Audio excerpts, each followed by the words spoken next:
Suman case ఎలా పరిష్కారమైందంటే ఆయన మాటల్లోనే. అంత బలంగా పెట్టిన కేసులో వాస్తవాలు లేకపోయినా కూడా కేసు చాలా కాలం పాటు ఉండింది. అంత త్వరగా ఎలా తేలుతుంది? కేవలం ఎఫ్ఐఆర్ మీద కేసు రన్ చేస్తున్న పోలీసులకు ఛార్జ్ షీట్ దాఖలుకు కావలసిన సాక్షులు దొరికితే కదా. అయితే నా కండిషన్డ్ బెయిల్ మదురై కోర్టు నుండి చెంగల్పట్టుకు షిఫ్ట్ అవ్వడం చాలా ఊరటనిచ్చింది.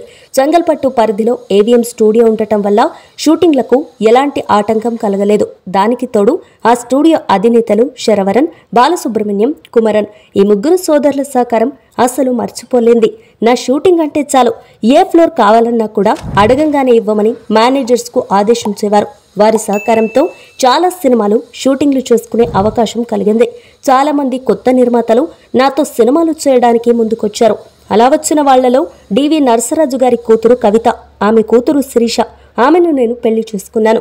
కవిత గారు సినిమా పరిశ్రమలో పెరిగినందువల్ల ఆమెకొక మంచి సినిమా తీయాలనే ఆకాంక్ష ఉండేది.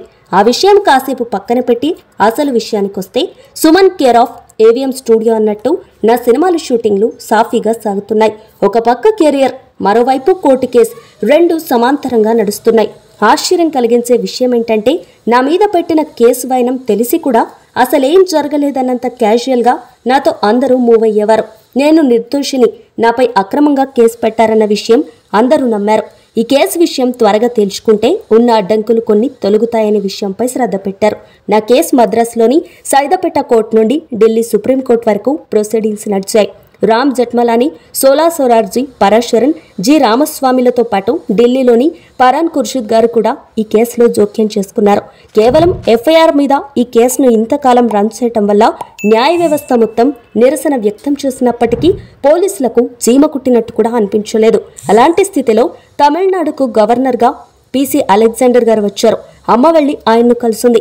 1985 నుండి ఆమె నా కోసం చేస్తున్న న్యాయ పోరాటం గురించి ఆయనకు చెప్పడంతో వెంటనే ఆయన స్పందించి పోలీస్ డిపార్ట్మెంట్ ను ఛార్జ్ చేశారు. అతను నేరం చేసినట్టు నిరూపించగలిగితే వెల్ అండ్ గుడ్, వెంటనే ఛార్జ్ షీట్ ఫైల్ చేయండి, లేకపోతే వదిలేయండి. కేవలం ఎఫ్ఐఆర్ మీద కేసు నడుపుతూ ఒక వ్యక్తిని ఇంతగా శిక్షించే హక్కు మీకెవరిచ్చారు అని గద్దించడంతో మొత్తం వ్యవహారం మారిపోయింది. ఏదో ఒకటి తెలుసుకోపోతే తమ పీకలనకు చుట్టుకుంటుంది అన్న పోలీసులు కొందరు సాక్షులను కోర్టులో ప్రవేశపెట్టారు. సాక్ష్యం చెప్పడానికి వచ్చిన వారు నన్ను చూసి, ఇతను సినిమా యాక్టర్ కదా, ఈయనకు ఆ కేసుకు ఏం సంబంధమని వారు జడ్జి ముందు చెప్పడంతో జడ్జి పోలీసుల మీద మండిపడి వెంటనే కేసు కొట్టేశారు. అలా 3.5 ఏండ్ల పాటు నా జీవితాన్ని కమ్మేసిన కారు మేఘాలు తొలగిపోయాయి. 1985 మే నెల 20న జైలు పాలవ్వడం, అదే సంవత్సరం అక్టోబర్ 1న బెయిల్ రావడం, 1988 డిసెంబర్ 26న కేసు కొట్టివేయడం జరిగింది. 3 ఏండ్ల పాటు ఈ కేసు నన్ను బాధించింది.